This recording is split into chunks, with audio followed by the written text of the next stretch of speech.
Quem quer ser cheio do Espírito Santo esses dias? Eu oro pela sua vida, que seja um final de ano abençoado, cheio do Espírito Santo de Deus. Finalzinho de novembro, dezembro, que Deus derrame sabedoria, discernimento sobre a sua vida. Deus, nós te louvamos. Nesse momento nós pedimos, Senhor, fala conosco através da tua palavra. Abre o nosso entendimento, Senhor. Queremos sair daqui esvaziados de nós mesmos e cheios da tua presença. Derrama a semente da tua palavra sobre a nossa vida, sobre o nosso coração. E nós oramos juntos, que o nosso coração seja terra boa e a tua palavra frutifique em nossas vidas. Em nome do Pai, do Filho e do Espírito Santo, a igreja diz amém e amém. Vamos juntos abrir a palavra, Evangelho de Lucas 18. Capítulo 18, verso 9 ao verso 14. Nós vamos ler juntos a parábola do fariseu e do publicano.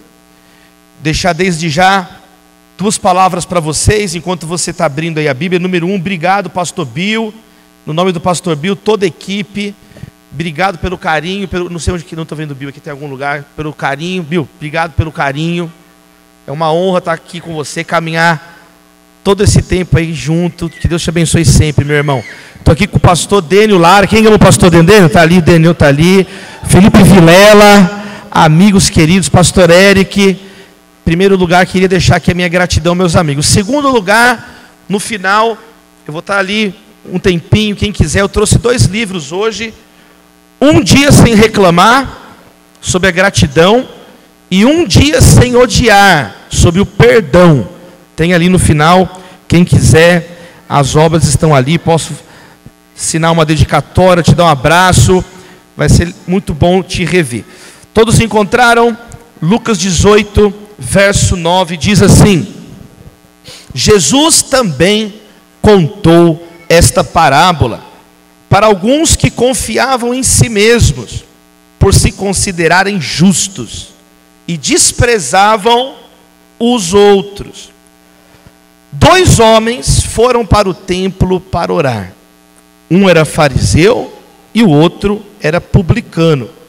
O fariseu ficou em pé e orava de si para si mesmo, desta forma: ó Deus, graças te dou, porque não sou como os demais homens, roubadores, injustos e adúlteros, nem ainda como este publicano.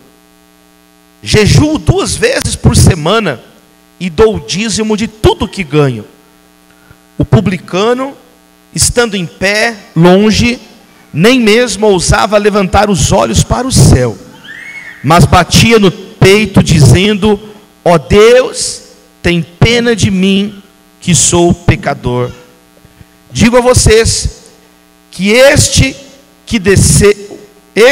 foi o que desceu justificado para a sua casa, e não aquele, porque todo o que se exalta será humilhado, mas o que se humilha será exaltado. Queridos irmãos, a parábola do fariseu e do publicano, ela é uma obra-prima literária e religiosa, é uma joia narrada no Evangelho de Lucas, na boca do próprio Senhor Jesus. São poucas linhas, mas tudo está aqui nessa parábola, sobre fé, sobre espiritualidade, sobre a obra de Deus, sobre os nossos conflitos, sobre a falsidade humana, a possibilidade de salvação humana. Você sabia que 1/3 dos ensinamentos de Jesus foi por meio de parábolas? E Jesus é o maior contador de parábolas da história. Inigualável a capacidade de Jesus de contar parábolas. O que é uma parábola? É uma história que traz provocações ao nosso pensamento, para que nós possamos refletir, e não apenas pensar e refletir, mas tomar posições na nossa vida, posições de fé, posições que agradam a Deus. E aqui então, na parábola do publicano e do fariseu, nós encontramos na primeira linha para quem que Jesus contou essa parábola. Olha o que diz o verso 9. Jesus contou essa parábola para aqueles que confiavam em si mesmos, número 1, e número 2, desprezavam os outros. Essa história que nós vamos estudar nesses minutos, contada por Jesus, uma das mais conhecidas, junto com a parábola do filho pródigo, a parábola do bom samaritano, a parábola do fariseu e do publicano, é uma das mais conhecidas. E ela tem um destinatário, são pessoas cheias de si, em primeiro lugar. Pessoas com justiça própria, às vezes religiosas, pessoas narcisistas, pessoas presunçosas, prepotentes, personalistas, arrogantes, que justamente por serem arrogantes, número 2, desprezam as outras. Percebe? As duas características estão interligadas. Quando você se torna uma pessoa arrogante, egoísta, número 2, você vai se tornar alguém que maltrata os outros. O seu ego é tão grande que não tem espaço para mais ninguém. E você então começa a maltratar as outras pessoas, diminuir as outras pessoas. Então Jesus está direcionando essa parábola para esse grupo de pessoas. Pessoas cheias de si e que maltratam os outros. E a parábola começa com Jesus descrevendo os dois personagens. Ele diz: 2 homens foram ao templo para orar. Um era fariseu e o outro era publicano. Jesus começa contando essa história falando de 2 personagens. Um era do grupo mais prestigiado da sociedade judaica daquele período, o fariseu. Fariseus, eles eram prestigiados, eram líderes religiosos importantes, que tinham muita influência nas sinagogas, e eles eram muito reverenciados, muito respeitados. Eram pessoas austeras, eram pessoas, como você viu aqui, jejuavam, eles eram ostensivamente religiosos e muito prestigiados. Por outro lado, um publicano. O publicano é o contrário, ele está lá embaixo na valorização. Os publicanos eram considerados a ralé da sociedade, porque eles eram corruptos na sua grande maioria. Eles eram cobradores de impostos, pegava dinheiro dos judeus e entregavam para o Império Romano, mas ficava com uma parte para eles, tinha uma corrupção ali. Então eles tinham essa fama de serem traidores do próprio povo. Então é interessante que no Evangelho de Lucas, várias vezes, desde o início do Evangelho, os fariseus e os publicanos já apareceram lado a lado.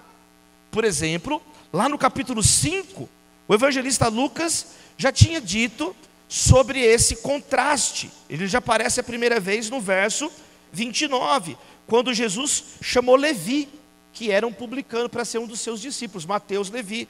Então Levi ofereceu um grande banquete em sua casa, e era grande o número de publicanos e outras pessoas que estavam com eles à mesa. E os fariseus e os seus escribas reclamaram contra os discípulos de Jesus, perguntando: por que vocês comem e bebem com publicanos e pecadores? Aí Jesus deu aquela resposta muito conhecida: os sãos não precisam de médicos, e sim os doentes que precisam de médico. No capítulo 7, verso 29, de novo, publicanos e fariseus aparecem contrastados. Diz assim: todo o povo que o ouviu, até os publicanos, reconheceram a justiça de Deus e foram batizados por João. Mas os fariseus e os intérpretes da lei rejeitaram quanto a si mesmos o plano de Deus e não foram batizados. Mais uma vez no capítulo 15, na abertura do capítulo 15, que vai falar da parábola da ovelha perdida, a parábola da dracma perdida, a parábola do filho perdido, começa assim: Jesus recebia todos os publicanos e pecadores que vinham ouvi-lo, e os fariseus e os escribas murmuravam dizendo: esse homem recebe pecadores e come com eles. Então, o fariseu e o publicano, quantos estão entendendo? Amém, queridos? Eles já aparecem várias vezes. como um contraste. Mas aqui no capítulo 18, esse contraste vai atingir o seu clímax. Esse contraste agora vai alcançar o seu ponto decisivo. Quando Jesus começa então a contar agora frontalmente uma parábola, e ele diz que um publicano e um fariseu fizeram o quê? Subiram ao templo para orar. Os dois homens subiram para orar no templo. Essa escadaria do templo existe até hoje. Olha que interessante, quando você visitar Israel, Jerusalém, até hoje essa escadaria foi inteira escavada em 1967 no portão sul da cidade de Israel, e lá de Jerusalém. E Jerusalém é chamada Cidade Baixa. Por quê? Porque a escadaria levava ao monte do templo, que os judeus dizem que é o mesmo monte Moriá, onde Abraão iria sacrificar Isaac. Então você tem que subir. Esses degraus, eles são degraus bem longos assim, ó. Então para você subir esses degraus, são passos solenes, são passos longos que você tem que ir dando. Então quer dizer, Jesus está usando uma cena muito vívida. Quantos estão entendendo? Amém, queridos? É uma cena muito vívida naquela época. Jesus está dizendo assim, ó, sabe o templo ali? Então, um fariseu e um publicano subiram para orar. E aí agora Jesus vai falar como foi a oração de cada um. O fariseu, a postura dele, estava orando de pé. Ele estava de pé. E ele orava a si mesmo dizendo, olha que estranho, ele está falando com ele mesmo. O fariseu já começa a mostrar o orgulho dele, porque ele está falando sozinho. E ele então, tecnicamente, não está nem fazendo uma oração, ele está fazendo um monólogo, ele está elogiando a si próprio. Olha como é que a oração dele é. A oração começa bem, mas termina mal. Começa assim, ó Deus, eu te agradeço. Começou bem, não começou? Vários salmos começam assim. Olha o final da frase. Deus, ó Deus, eu te agradeço, porque eu não sou como o resto dos homens. É o professor Girafales orando. Só errei uma vez na vida. Foi quando pensei que estava errado. Perguntaram para o professor Girafales, professor Girafales, você se casaria com alguém como você? Não, eu não mereço tanto, eu não mereço tanto. Vê se isso é oração de alguém. Deus, eu te agradeço, porque eu não sou como os outros. O cara está se vangloriando na oração. Ele está se colocando como alguém superior. Está agradecendo a Deus. É uma oração satânica. A oração do fariseu é uma oração ególatra, é um egoísmo luciferiano. Ele está se colocando acima dos outros. Quem está entendendo o que eu estou dizendo aqui? Eu te agradeço porque eu não sou como o resto das pessoas. Eu sou melhor que as pessoas. Ele pensa isso de verdade dele. Ele pensa isso de verdade dele. Olha o que ele pensa. Olha a visão que esse sujeito tem de si mesmo. Ele é uma categoria à parte, acima dos outros. É alguém satisfeito consigo mesmo. E quando você é satisfeito consigo mesmo, o que acontece? Começa a desprezar os outros. E aí a oração dele continua depreciando as outras pessoas. Ele diz assim, olha só, eu te agradeço, porque eu não sou como os demais homens, que são roubadores, injustos, adúlteros, e nem como esse publicano. Então ele começa a rotular as pessoas. Ele está julgando os outros. O que é roubadores? Roubadores aqui é a palavra para ladrão. É quem quebra o mandamento de não roubarás, dos 10 mandamentos.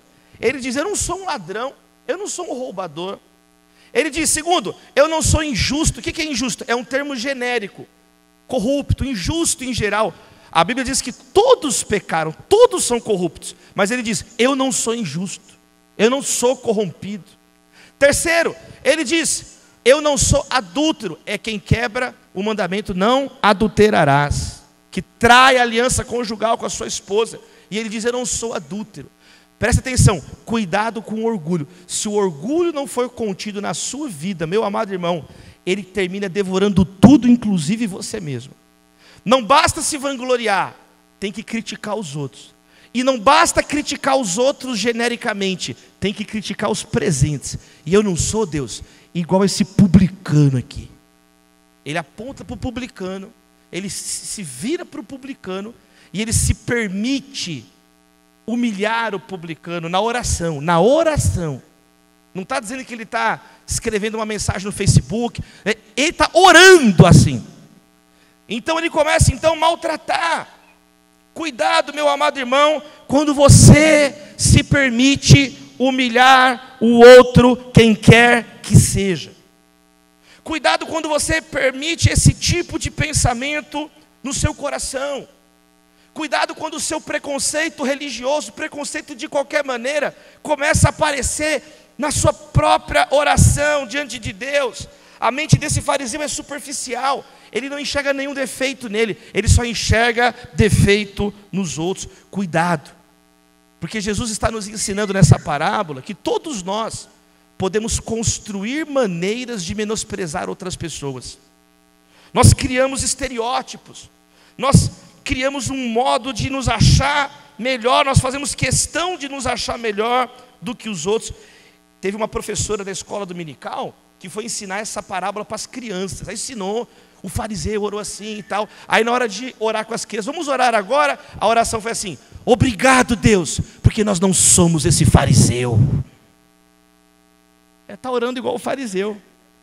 O espírito, quem entendeu? O espírito do fariseu está nela. Obrigado, porque eu não sou como esse lixo desse fariseu. A mesma coisa que o fariseu orou. Olha como que é sutil. Olha o que Jesus está nos ensinando. Nós criamos um modo de o fariseu ser sempre o outro. Eu tenho uma pergunta para você essa noite. Quem é o teu publicano? Quem é a pessoa que você sempre se compara para se achar melhor? Quem é o teu publicano nas suas orações? Jesus está nos advertindo solenemente, meus amados irmãos. Quem é a pessoa que você orgulha de não ser? Quem é a pessoa que você sempre usa esse rótulo para se sentir melhor consigo mesmo? Nós gostamos de pensar que estamos do lado certo da história. Nós gostamos de pensar que nós não somos como esses publicanos. Mas Jesus, em nome do Senhor, nós oramos essa noite que Jesus possa demolir todo o ímpeto fariseu na nossa vida. Amém, queridos? Que Deus possa tirar isso de nós. Essas atitudes estão ligadas. Você se achar e começar a humilhar o outro. O fariseu está cheio de si, desprezando o próximo. Ele não olha para o próximo com amor. Ele não olha para o próximo. Nós já sabemos como que o publicano estava orando, porque já lemos o texto. Como é que o publicano estava orando? Não está batendo no peito, é isso? Quer dizer, o fariseu está olhando para ele e está vendo ele lá, batendo no peito, olhando para baixo, não conseguia nem erguer os olhos. Aí ele, ao invés de olhar aquela penitência pública e falar: Deus, tem misericórdia de nós, Senhor, abençoa o meu irmão, eu estou vendo ele ali, abençoa. Não, obrigado, Deus, que eu não sou igual a esse lixo aí. Olha o olhar dele para os outros. Obrigado que não sou esse traste. Então, ele se achava virtuoso. Cuidado para você não ser alguém que sempre vê o mal em todo mundo, mas não vê o pecado no próprio coração. Está sempre pronto para falar do cisco no olho dos outros, mas não vê a trave que está no seu olho.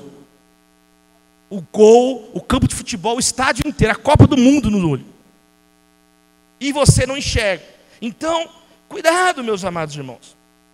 Cuidado, porque nós nos tornamos pessoas sem capacidade de relações saudáveis. Nós nos tornamos pessoas adoecidas nas nossas amizades. Eu tenho uma pergunta para você. Você tem orado pelos seus perseguidores? Jesus mandou amar o inimigo e orar por quem te persegue. Eu aprendi, Vilela, eu fiz um caderninho de hater. É o meu caderno de oração pelos haters. Eu tinha uma cadernetinha bem pequenininha que eu ganhei um caderno assim. Aí o que eu faço com essa caderneta? Aí, sabe o que aconteceu? Naquele dia, alguém começou a me xingar na internet, uma coisa lá, pegaram lá, começaram a me xingar. Aí eu falei, você fica nervoso, eu vou xingar essa pessoa, só que eu estava estudando o Sermão do Monte. Aí, ame o seu inimigo e ore por quem te persegue. Aí é difícil. Aí eu falei, quer saber? Eu vou orar. Pela primeira vez, eu vou imediatamente orar. E peguei a caderneta, anotei o nome, o arroba da pessoa, ajoelhei e comecei a orar. E aí, isso virou uma bênção na minha vida. A pessoa falou mal de mim, a minha vingança é orar. Louvado seja Deus. Comecei a orar. Eu fui ficando mais leve, eu fui ficando sem tempo.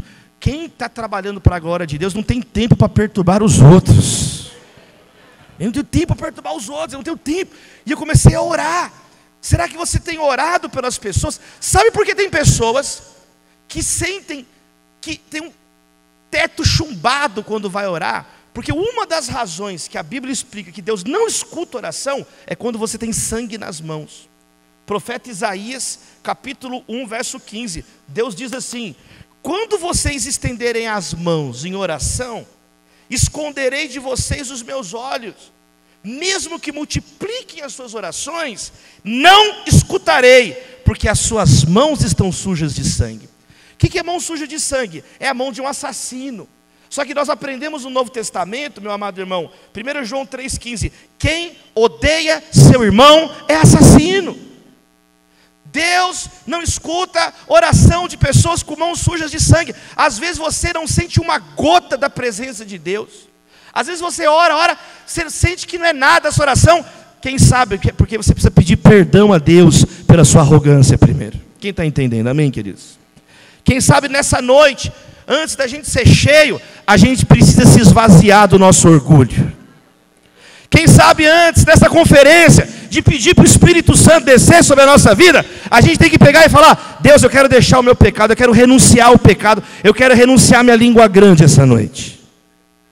O fariseu está tão cheio de si, que não tem espaço para Deus. Não tem espaço, só tem espaço para ofensa, só tem espaço para palavrões, só tem espaço para acusações. Ele é o salvador de si próprio. Ele está cheio de si. Então, eu quero dizer algo nessa conferência, com um tema de enchimento de Deus. Se há em você algum resquício de amargura contra alguém, então suas mãos estão sujas de sangue. Eu creio que é uma conferência para você ser curado de raízes de amargura da sua vida. Arrancar o que não presta do seu coração. Quem sabe perdoar, liberar perdão. Receba essa palavra, amém, queridos? Porque aí ele termina a oração dele com presunção. Eu jejuo 2 vezes por semana e eu dou dízimo de tudo que eu ganho. Primeiro ele diz o que ele não é, eu não sou um pecador. Depois ele diz o que ele faz. Eu jejuo e eu dizimo. Quando você atinge alvos estabelecidos por você mesmo, você se torna arrogante, prepotente. Você começa a confiar em você mesmo. A sua tendência é começar a se gabar. A sua tendência é começar a se gloriar. Esse fariseu se sente satisfeito consigo mesmo. E ele começa então com jactância, com autoconfiança, com presunção. E ele está diante de Deus, se vangloriando das suas obras. Como quem diz assim: Deus, aplauda o servo bom que você tem. Deus, olha que servo que você tem. Deus, você está de parabéns de ter um servo como eu. Porque eu jejuo 2 vezes por semana. Eu dizimo. Nenhum lugar da Bíblia Deus manda jejuar 2 vezes por semana. O Yom Kippur era uma vez no ano. Em Zacarias tem 4 jejuns anuais que Deus estabelece. Mas o fariseu jejuava de 2 vezes por semana, segunda e quinta. A quinta é um dia antes do Shabá, do sábado. Aí, sexta, aí Shabá. Domingo, aí pula a segunda. Por isso que eles jejuavam equidistantes do sábado 2 dias. 2 dias por semana. Era o hábito dos fariseus. Mas em nenhum lugar na Bíblia hebraica Deus estabeleceu isso. Cuidado quando você se torna religioso demais e começa a criar regras, para como se você quisesse torcer o braço de Deus, como se você quisesse ser mais santo que o próprio Deus. A pessoa que vai ficando religiosa, ela vai se tornando excêntrica, esquisita, cheia de regrinhas e mais regrinhas. Eu quero te dizer uma coisa.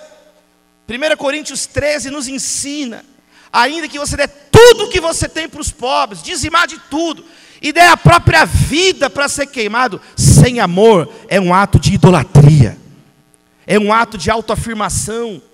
Isso é incenso para demônios. Meu amado irmão, nós não podemos ser autólatras e adorar a nós mesmos. Não. A oração do fariseu tem 5 vezes eu. 5 vezes em 2 linhas. Ele só fala dele mesmo. Ele não está orando. Ele está em um monólogo cheio de pronomes pessoais. Ele está se admirando. Ele está se observando e se ouvindo orar. Tem pessoas que adoram ouvir o som da própria voz o tempo inteiro. E ele então está querendo usurpar o lugar de Deus. Ele está então confundindo a honra de Deus com a sua própria vontade de poder. Ele faz mais daquilo que Deus tinha estabelecido e agora ele está achando que Deus é um devedor dele. Ele agora se tornou um credor de Deus. É como se ele estivesse dizendo, não é nem barganha com Deus, ele está cobrando Deus. Ele é tão tolo que ele quer que Deus o admire. Ele está pedindo implicitamente para que Deus agradeça por tudo que ele faz. Cuidado quando você sente que você, entre aspas, merece mais. Cuidado com esse lugar no seu coração, meu amado irmão. Jesus está nos ensinando nessa parábola. Jesus está desnudando o coração do fariseu. Cuidado quando você acha que você merece mais, que você merece alguma coisa. Cuidado. Quando você se considera merecedor, digno de direitos conquistados, feitos que podem, ao invés de te tornar mais misericordioso, te tornam mais arrogante, mais embrutecido, te torna uma pessoa mais estúpida. E o seu relacionamento com Deus passa a ser simplesmente uma extensão da sua autoadoração. Você diz coisas assim: ninguém me entende, pastor. Ninguém me reconhece. Vá para o inferno, amém, queridos irmãos? Pessoa na igreja, velha de igreja, querendo migalha de aplausos humanos, mendigando a atenção de pessoas. Porque não tem secreto, porque não tem vida interna de oração, porque não entendeu que Jesus é o Rei dos Reis e Senhor dos Senhores, porque não entendeu que Cristo basta, porque não entendeu que Ele é o alfa, o ômega, o princípio e o fim, pastor e bispo das nossas almas, Emanuel, Deus conosco. Ele é o bom pastor, Ele é a videira verdadeira, Ele é a porta, o caminho, a verdade, a vida, a ressurreição e a vida, o Senhor dos exércitos. O nome dele é Jesus Cristo, o Messias, o ungido de Deus. É Ele que é o Senhor. Mas é você, às vezes ainda está cheio de autocomiseração, com o coração tão cheio de si. Cuidado. Você se coloca acima dos outros. Você se orgulha de quem você é diante de Deus. Cuidado, meu amado irmão, cuidado. Quando você fica orgulhoso, cuidado. Porque o orgulho precede a queda. E a soberba antecede a ruína. A palavra nos ensina. Cuidado, meu amado irmão. Significa que Deus já não é a fonte da sua vida. Significa, meus amados irmãos, que você já está caminhando a própria sorte, porque o orgulho nos afasta de Deus. O orgulho nos afasta de Deus, nos leva a uma vida incoerente, nos leva a uma vida absurda, nos leva a uma vida cheia de máscaras, cheia de mentiras, que você começa a acreditar nas suas próprias mentiras. Você começa a acreditar que você é alguém, você começa a acreditar que Deus te deve. Você começa a acreditar que você é melhor que os outros, que ninguém vale nada, que só você é bom. Você vai racionalizando a vida para encobrir a sua completa ausência de paz. Cuidado, meu amado irmão, porque você às vezes fica querendo provar algo o tempo todo para os outros. Provar algo, provar que você é bom, provar que você consegue. Isso é sintomatológico, é um sintoma que às vezes o orgulho está te corroendo. Esse homem, meu amado irmão, não consegue se relacionar com ninguém. Ele se tornou tóxico. Humilha até o cara que estava orando do lado dele. Ele se sente no direito de humilhar um publicano. Ele estava cheio de si, mas vazio de Deus. Ele não faz uma súplica para Deus. Ele não precisa de Deus para nada. Ele não precisa de graça. Ele apenas se gaba, mas ele está completamente enganado. Ele se gaba de não pecar de uma forma, mas está pecando de outra, se colocando no lugar do próprio Deus. Ele se enganou, ele é injusto, ele é corrupto, ele é idêntico a todas as pessoas. Não é o que você faz que vai te salvar. Senhor, Senhor, eu fiz isso. Senhor, Senhor, eu fiz aquilo. Nós não somos salvos pelo que nós fazemos, nós somos salvos pelo que Cristo fez. Está consumado. Isaías 64, verso 6, nós somos impuros, todos nós. Todos os nossos atos de justiça são como trapo de imundícia. Mas Jesus agora começa a falar do publicano. Publicano é o inverso. Poucas palavras, mas muitos gestos. Jesus diz assim: o publicano estava de pé, longe. O texto não especifica longe do quê. Se é longe do fariseu, se é longe do altar, se é longe de todo mundo, é longe.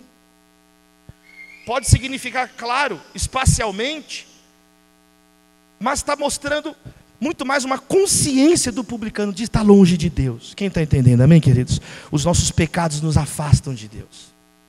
Então ele está à distância.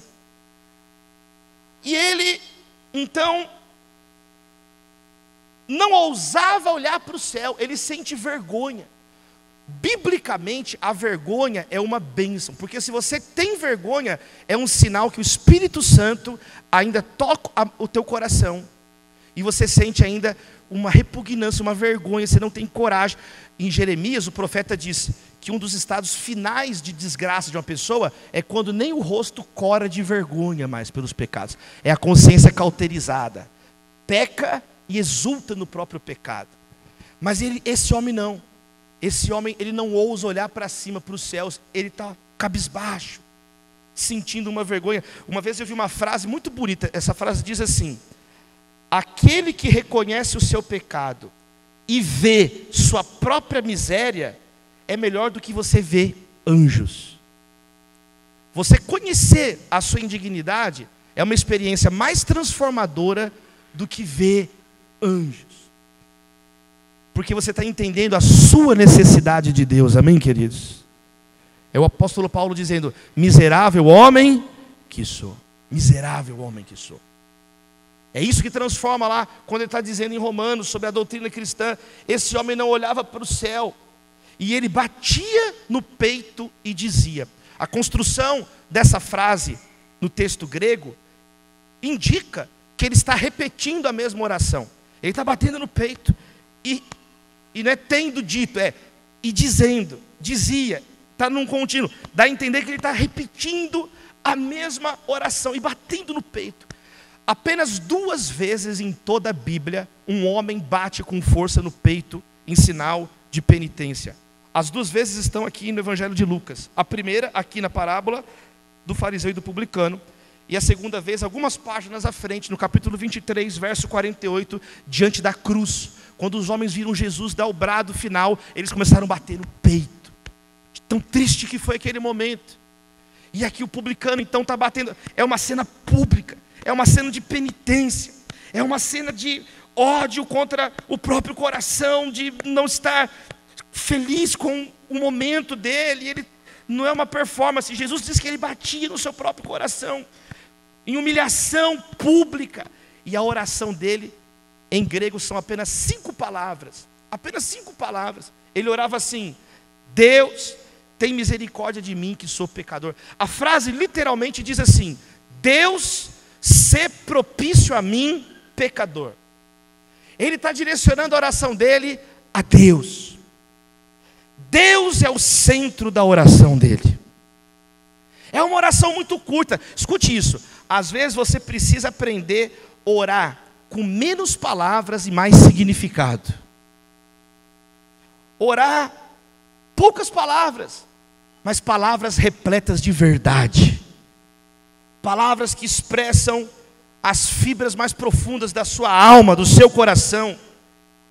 Às vezes, meus irmãos, tem momentos que é até difícil falar na oração. Você ora com o seu corpo, muito mais que com a boca, de tanta indignação que você está sentindo com você. Era o estado desse publicano. Ele está orando com dificuldade, batendo no peito, mas ele está se dirigindo confiante a Deus com um pedido. Não tem nenhuma súplica na oração do fariseu. Esse cara só tem uma súplica: Deus, ser propício a mim. Ser propício a mim. Ele está desesperado. Essa palavra, ser propício, é uma palavra muito específica que ele utiliza, que só aparece 2 vezes no Novo Testamento inteiro. É a palavra que aparece em Hebreus, capítulo 2, verso 17, e tem referência com a propiciação que Cristo faz pelos nossos pecados. Tem a ver com o fato que Jesus absorveu a ira de Deus contra nós. Exatamente diz assim: por isso mesmo, era necessário que em todas as coisas, ele, Jesus, se tornasse semelhante aos irmãos, para ser misericordioso e fiel sumo sacerdote nas coisas referentes a Deus, e para fazer propiciação pelos pecados do povo.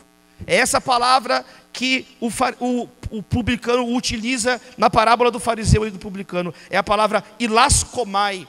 Ilaskomai, ser propício a mim. Ser propício é superar um obstáculo e desobstruir o caminho, e ter boa vontade, boa disposição de novo. Então, como ele está dizendo, Deus, separa, tire essa separação entre nós, fica de bem de mim de novo. Deus, ser propício a mim. Algumas versões aí vem e fala: Deus, tem misericórdia de mim. Aqui, eu estou lendo na NAA, ele diz: Deus, tem pena de mim, olha para mim. Então são maneiras de traduzir essa palavra, mas ele está dizendo: ser propício a mim. É uma súplica, é uma clemência. Ele não está exigindo nada, ele não tem nenhum direito, ele está implorando por misericórdia. Ele está implorando por misericórdia. Ele não se acha merecedor de nada, por isso ele suplica. E aí ele faz a confissão: ser propício a mim, que sou pecador. A oração dele é o oposto da oração do fariseu. O fariseu ora o que ele não é. Eu não sou roubador, eu não sou corrupto, eu não sou adúltero, eu não sou esse publicano. E o publicano está orando: eu sou um pecador. O fariseu ora o que ele faz. Eu jejuo 2 vezes por semana, eu dou o dízimo de tudo que eu tenho. O publicano ora não o que ele faz, o que Deus pode fazer. Ser propício a mim, Senhor. Tem misericórdia de mim, Senhor. Tem pena de mim, Senhor. Eu não posso, mas o Senhor pode fazer algo por mim. Então é uma oração que tem confissão, é uma oração que tem súplica. Meu amado irmão, minha amada irmã, o publicano chega com mãos vazias. Ele só tem pecados a mostrar. Ele só tem um coração cheio de pecados. Ele não legitima o pecado dele. Ele não passa pano para ele mesmo.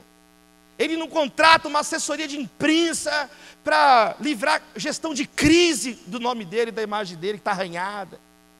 Ele, pelo contrário, ele está confessando o inconfessável diante de todo mundo. A oração dele é um eco do Salmo 51. O Davi fala as mesmas coisas na abertura do Salmo 51, só que em 3 versos. Davi era eloquente. Davi era o Felipe Vilela de Israel antigo. Poeta. O mavioso salmista de Israel. Eloquente. Quem está entendendo? Davi tinha uma capacidade criativa. Esse publicano só sabe cobrar imposto. Ele não tem nem palavras. É uma oração rudimentar. É uma oração, é um resmungo. Deus, tem misericórdia. Tem misericórdia de mim que eu sou um pecador.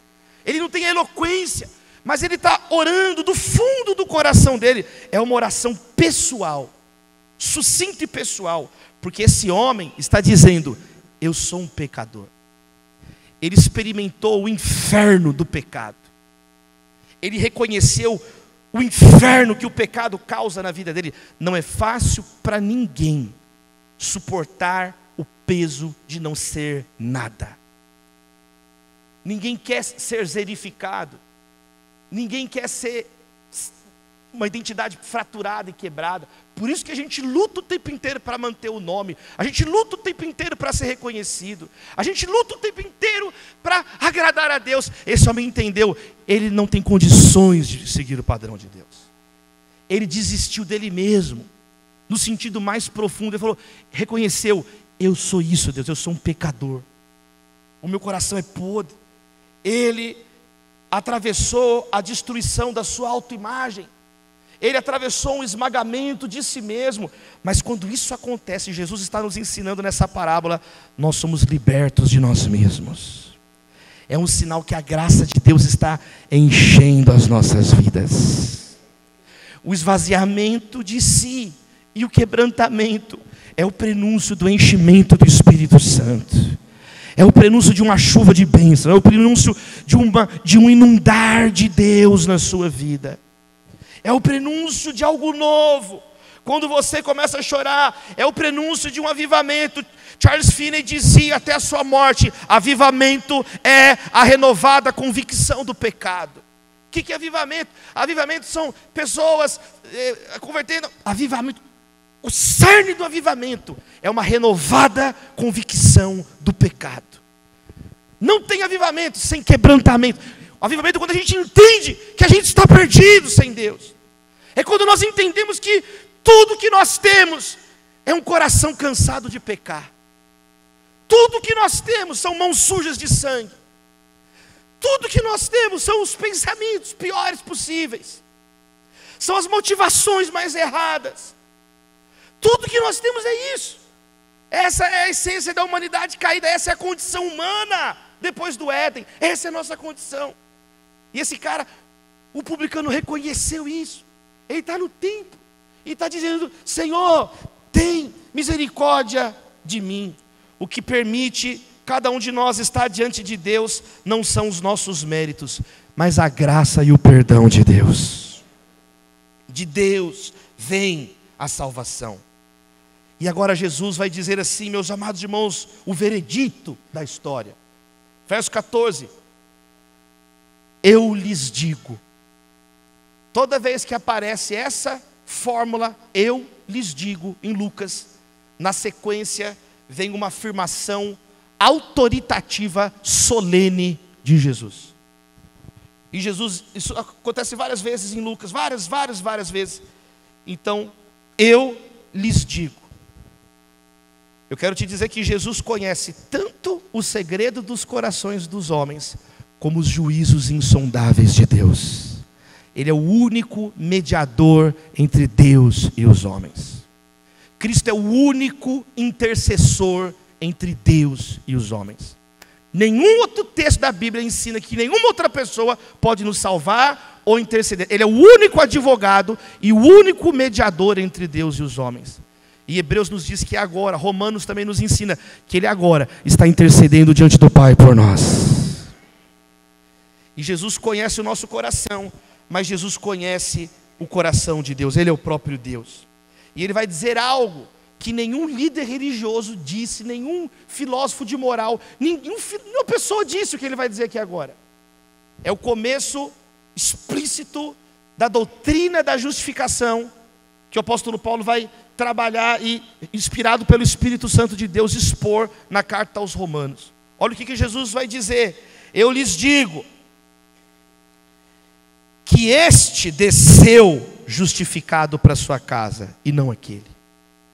Ele não fez um sacrifício, ele não imolou um cordeiro, ele não imolou um bode, ele não matou uma galinha, ele não matou um tamanduá, ele não matou... Ele fez uma declaração, ele fez uma afirmação, mas teve alguém que morreu por ele, é o próprio Senhor Jesus. O próprio Deus trouxe essa provisão, o próprio Deus justificou ele. E isso aqui, Jesus está dizendo, religião é faça, faça, faça, faça, dizime, jejue, jejue, faça, faça, faça. Fé cristã é feito, está consumado. E nós recebemos pela fé, não por obras, para que ninguém se glorie. Então, meus amados irmãos, Jesus diz, esse foi justificado e não o outro. Apenas um deles voltou diferente para casa.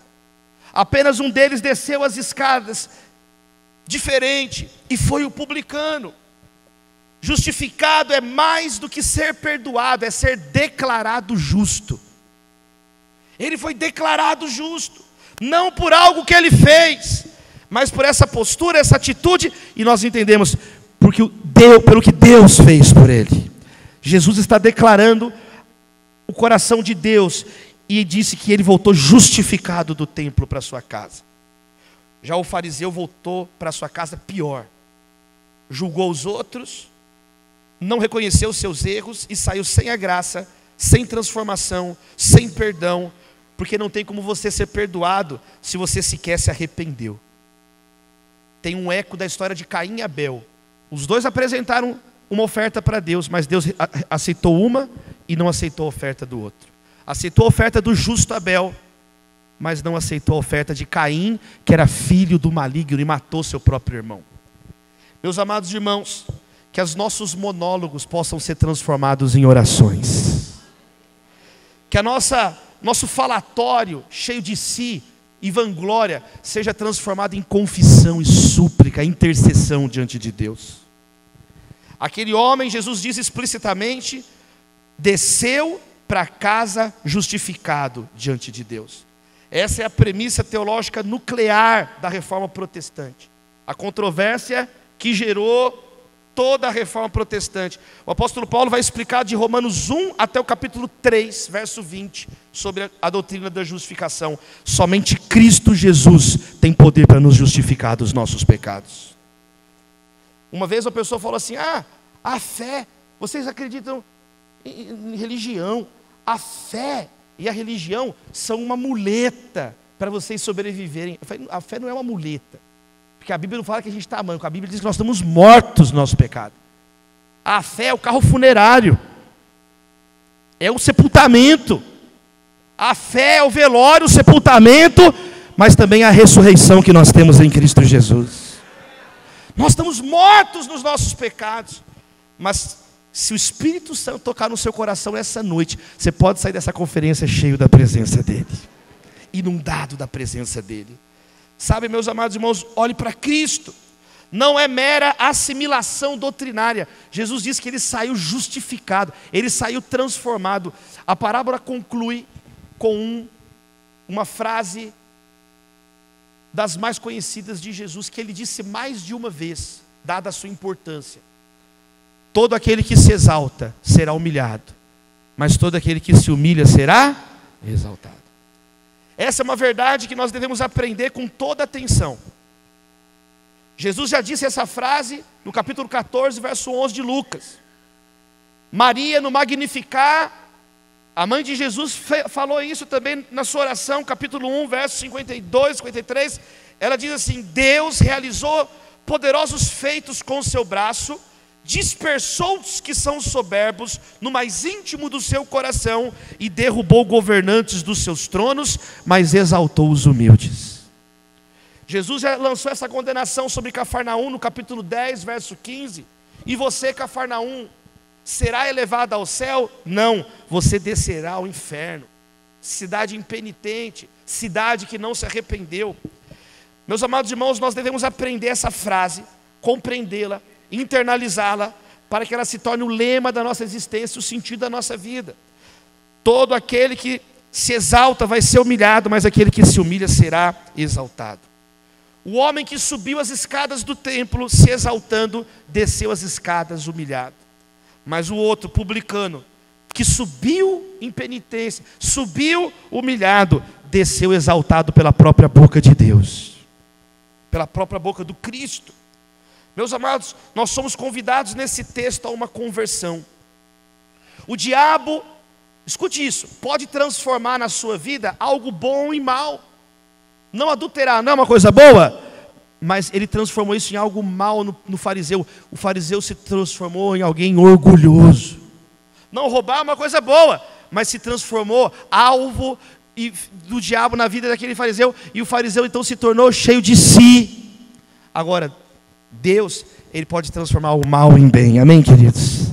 Como José falou, o mal que vocês tentaram fazer contra mim, Deus é tão bom que Deus transformou o mal em bem. Então, onde abundou o pecado, superabundou a graça de Deus. Um cristão frágil, mas que confia em Deus, que reconhece a sua fragilidade, é mais forte do que aquele cristão velho, com muitos anos, mas que está cheio de si, e já não pratica a palavra de Deus, já não vive a palavra de Deus. Deus não se impressiona com quanto você sabe, Ele se alegra com quanto você obedece a palavra dEle. Aquele que me ama obedece os meus mandamentos. A prova de amor é viver em santidade. Meus amados irmãos, eu quero caminhar para encerrar, fazendo essa pergunta, para a gente ter um momento de oração, nesse começo de conferência. Meus amados irmãos, eu sei que nós todos viemos para cá, estamos aqui, a pergunta é, como nós vamos voltar para casa? Como que nós vamos descer para a nossa casa? Você pode ser religioso e estar errado. Você pode se sentir bem consigo mesmo e ainda assim estar perdido. Você pode vir ao templo e orar no templo, orar na conferência e ainda assim ir para o inferno, Jesus está dizendo. Porque você pode fazer tudo isso com um coração de fariseu. Mas se Deus quebrantar os nossos corações essa noite, se Deus tocar, só o Espírito Santo pode te convencer do pecado. Quero te desafiar nessa conferência, nós vamos orar agora. Quero te desafiar, renunciar ao seu orgulho, falar com Deus. Às vezes fazer orações menos complicadas, mas mais sinceras. Quem recebe essa palavra essa noite? Às vezes fazer orações mais simples, mas eu te convido a fazer uma oração do fundo do seu coração nessa conferência. Não vale a pena viver uma vida de fariseu, não vale a pena viver uma vida de fachada, não vale a pena viver uma vida de verniz religioso, mas basta um arranhão, está o velho pagão de sempre lá. Peça ajuda. Quem sabe você está vivendo uma vida dupla esse ano todo, anos. Peça ajuda. Amém, queridos irmãos? Não é vergonha, procura. Para isso que tem o conselho da igreja, para isso que tem homens de Deus, para isso que tem equipe pastoral. Procura, essa semana marca um gabinete com um homem de Deus. Irmã, procura uma mulher madura na igreja, uma mulher de oração, de preferência alguém, cabeça branca, vivido, experimentado na fé. Peça ajuda, abra o teu coração.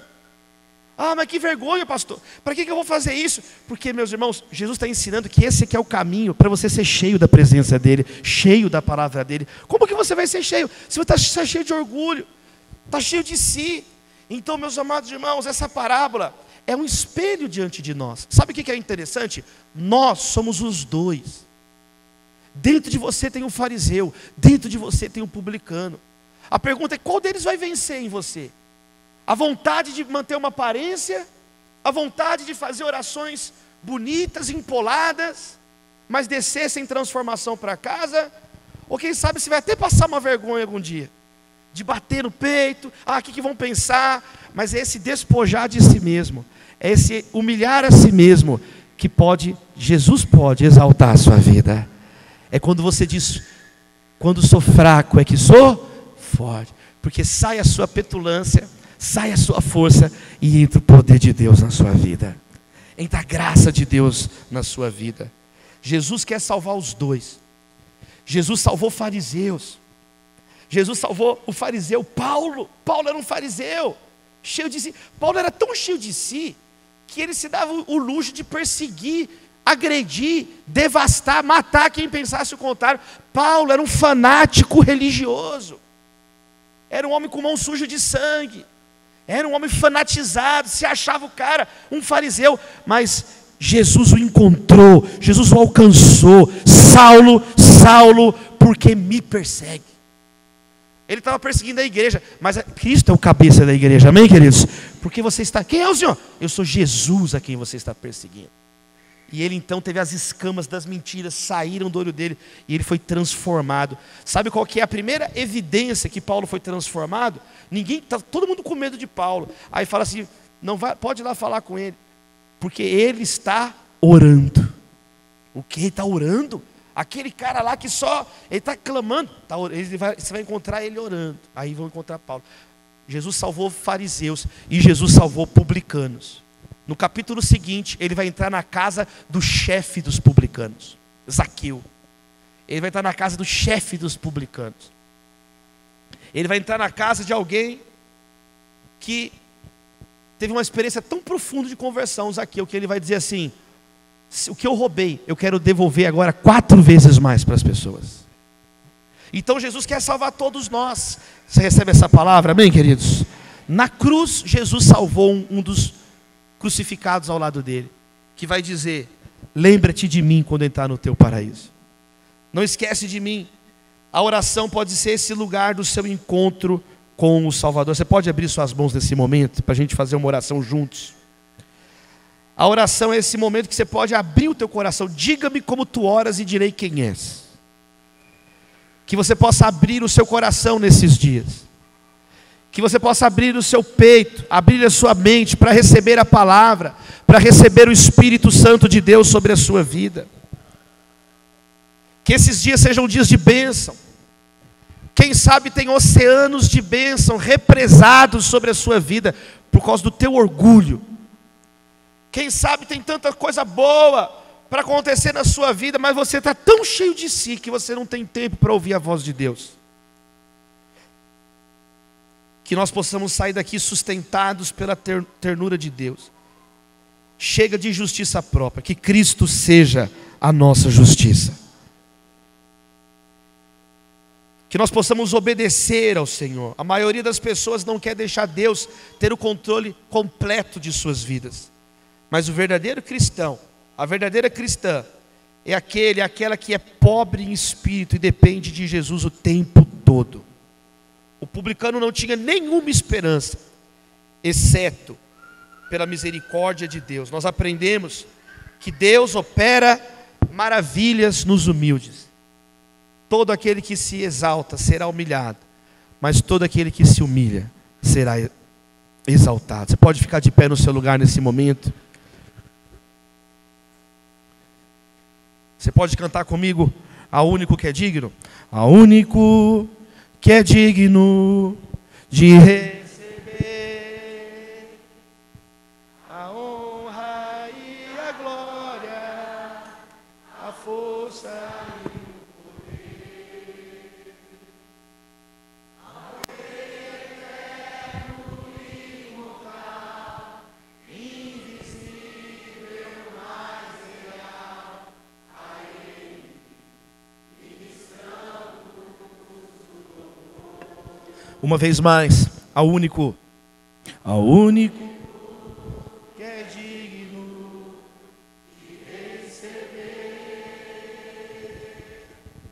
a honra e a glória, a força e o poder,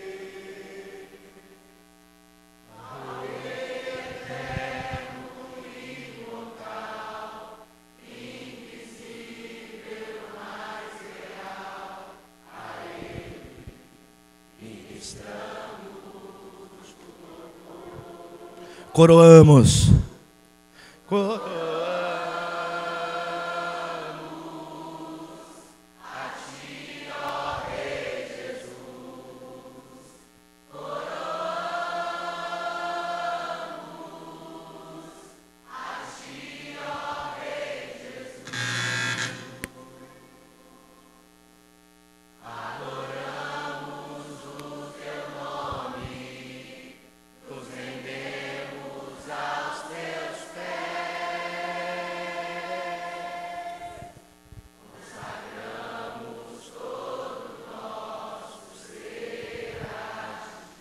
Coroamos uma vez mais, exalte o Senhor. Coroamos a Ti, ó Rei Jesus. Coroamos a Ti, ó Rei Jesus. Adoramos o Teu nome. Nos rendemos aos Teus pés, consagramos todo o nosso ser. A última vez, para encerrar bem forte, coroamos, cante. Coroamos a Ti, ó Rei Jesus.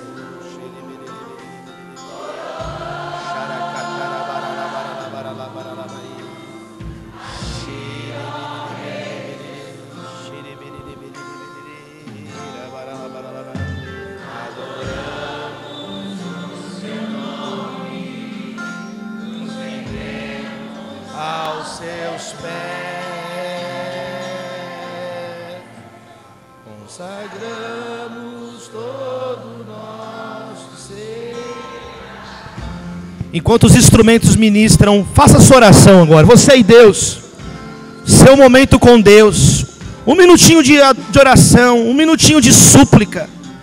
Confesse os seus pecados.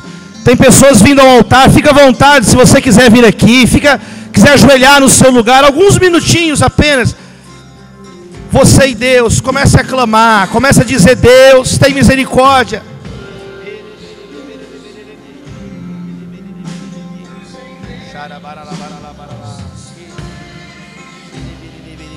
Deus fica conosco, ajuda-nos a Deus essa noite.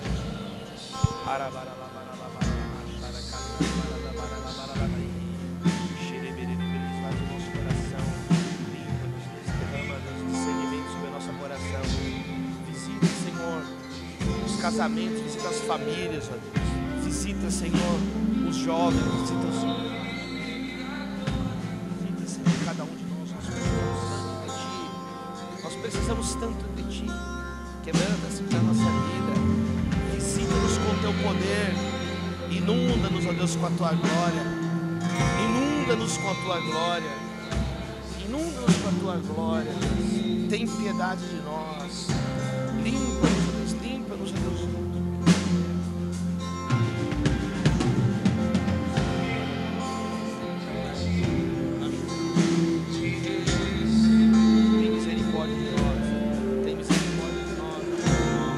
Guarda-nos, ó Deus. Visite-nos, ó Deus. Visite-nos com Teu Espírito Santo. Visite-nos com Tua presença. Nós precisamos tanto do Teu Espírito Santo. Enche-nos, ó Deus. Enche-nos, ó Deus, com Teu Espírito Santo. Enche-nos, ó Deus. Enche-nos, ó Deus, com Teu Espírito Santo. Você não vai fazer como o fariseu. Você não vai fazer como o fariseu que ficou humilhando os outros. Nesse momento eu te convido, pega na mão de quem está do seu lado, você vai interceder pelo seu irmão. Enchei-vos. Está no plural, nós vamos ser cheios juntos do Espírito Santo. Ergue a mão do seu irmão, 1 minuto de oração uns pelos outros agora. Ó Deus, visita a Tua igreja. Visita as nossas famílias, ó Deus. Olha o desespero do nosso coração. Olha o desespero dos nossos irmãos. Olha, Pai, abençoa os casamentos. Abençoe, Senhor, os filhos, os netinhos, as novas gerações. Abençoe, Senhor, o trabalho do final do ano. As programações, as formaturas, os casamentos. Fechamento de conta, balanço da empresa, provas de final de ano. Segunda etapa do Enem, segunda etapa do vestibular, concurso público. Olha quem está aflito, olha quem está desesperado. Olha quem se sente incapaz. Olha quem se sente menosprezado. Mostra para nós, ó Deus, que é nesse momento que o Senhor se revela. A Tua palavra nos ensina que é nesse momento, no limite, quando nós desistimos de nós, tem espaço para o Senhor agir na nossa vida. Menos de nós, mais de Ti. Mais de Ti, enche-nos com Teu poder. Habite ricamente em nós a Tua palavra. Queremos ter a mente cheia da Tua palavra, o coração cheio da Tua palavra. Queremos ser cheios do Teu Espírito Santo, cheios do Teu Espírito Santo. Solta a mão do seu irmão, ergue as mãos, comece a clamar agora. Enche-me, Senhor. Enche-me com o Teu Espírito Santo. Enche-me, Senhor. Enche-nos com a Tua Shekinah. Enche-nos com a Tua glória. Visita-nos esses dias. Visita-nos essa noite, Senhor. Hoje, agora. Queima, queima, queima, queima em nós, Espírito Santo. Arde de novo em nosso coração. Aviva a Tua obra, aviva a Tua igreja. Queima o nosso orgulho. Queima o nosso ego. Queima o individualismo. Se você ora em línguas, comece a orar em línguas. Comece a orar no Espírito. Ore no Espírito.